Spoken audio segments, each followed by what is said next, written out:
ఒకటి, రాహుల్ గాంధీ గారు మీరు బయట పెట్టినటువంటి ఓటర్ లిస్ట్ ఏదైతే ఉందో, ఏదైతే ఓట్ల చోరీ అనేటువంటి అంశం చేసిరో ఆ ఆధారాలు మాకు ఇచ్చి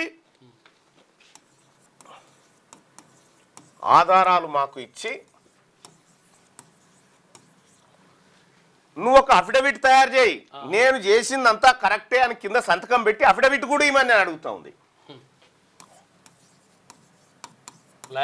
అఫిడవిట్ రాసుకొని తీసుకొచ్చి సంతకం పెట్టి ఇవ్వమంటుంది. అఫిడవిట్ కూడా అని చెప్పని అడుగుతా ఉంది. ఇది బెదిరింపు అన్నట్టు. ఈ ఎన్నికల సంఘానికి నీకెందుకు అఫిడవిట్ ఇవ్వాలి? నువ్వు అమెరికాను వాళ్ళు ఈ దేశంలో ఉన్నటువంటి ప్రజలు సహజంగా అడిగే ప్రశ్నలకు అఫిడవిట్ ఇవ్వాలనా?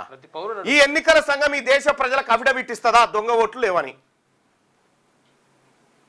ఈ దొంగ ఓట్లు లేవు ఈ దేశంలో అని నువ్వు ఆధార్ కార్డుకు ఓటును అనుసంధానం చేయమని చెప్తా ఉంటే ఇప్పుడు మీ ఇష్టం ఉంటే చేయరు, లేకపోతే లేదట. అప్పుడు ఆధార్ కార్డుతో ఓటు అనుసంధానం అయితే ఒకటే ఓటు ఉంటుందిగా, దేశంలో ఒకటే ఓటు ఉంటుంది, అది చేయదు ఎన్నికల సంఘం. మరి ఎవరి ప్రయోజనాల కోసం ఇది? ఎన్నికల సంఘం ఆధారాలు మాకు ఇచ్చి అఫిడవిట్ ఇవ్వమన్నది. మరి రాహుల్ గాంధీ గారు అడిగినటువంటి ఈ 5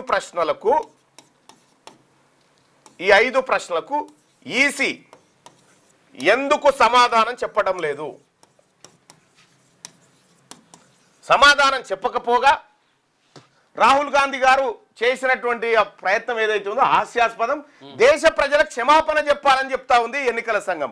ఇది దొంగదా దొరదా బయటపడక ముందుకే, ఆధారాలు మీరు ఎంక్వైరీ చేయక ముందుకే, విచారణ జరగక ముందుకే రాహుల్ గాంధీ గారు దేశ ప్రజలకు క్షమాపణ చెప్పాలని ఎన్నికల సంఘం చెప్పడం అంటే ఇంతకంటే దిగజారుతనం ఇంకేమైనా ఉంటుందా ఎన్నికల సంఘాన్ని?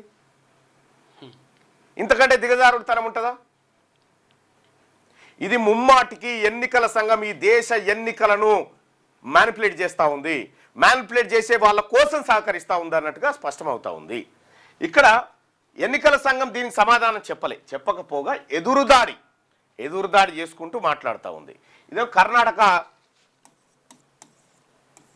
కర్ణాటక సీఈఓ అడుగుతా ఉన్నాడు. ఇది ఏమని? ఆధారాలు మాకు ఇచ్చి మీ సన్నాస్థానానికి మీరిచ్చిన ఆధారాలలోనే ఉండే ఆ 7 ఫీట్ల దాంట్లో నువ్వు 5 ఆధారాలు నువ్వే రాదు. ఫస్ట్ ఈ 5 ఆధారాలకు నువ్వు సమాధానం చెప్పు. ఈ దేశ ప్రజలకు ఈ 5 ప్రశ్నలకు సమాధానం చెప్పు.